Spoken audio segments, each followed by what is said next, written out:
రాష్ట్ర అధ్యక్షునిగా ఉన్నటువంటి డాక్టర్ లక్ష్మణ్ గారి నేతృత్వంలో 6 పార్లమెంటు స్థానాలు గెలిచిన తర్వాత ఆ విజయ పరంపర నేటి కిషన్ రెడ్డి గారి అధ్యక్షతన 8 పార్లమెంటు సభ్యులు 8 మంది శాసన సభ్యులు గెలిచినటువంటి విషయాన్ని మనం గుర్తుంచుకోవాల్సిన అవసరం ఉంది.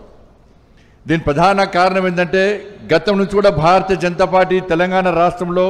ఉమ్మడి ఆంధ్రప్రదేశ్ నుంచి తెలంగాణ రాష్ట్రం ఏర్పడ్డ తర్వాత కూడా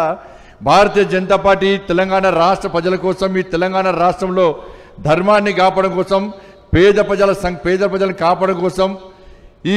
పాలకుల నుంచి ఈ తెలంగాణ రాష్ట్రాన్ని రక్షించడం కోసం చేస్తున్నటువంటి ప్రయత్నాలు, చేస్తున్న ఉద్యమాలు, చేస్తున్న పోరాటాలు, ఎన్ని కష్టాలు వచ్చినా ఎన్ని ఇబ్బందులు వచ్చినా అన్నిటిని భరిస్తూ అన్నిటికీ తెగిస్తూ చేస్తున్న ఉద్యమాల ఫలితంగా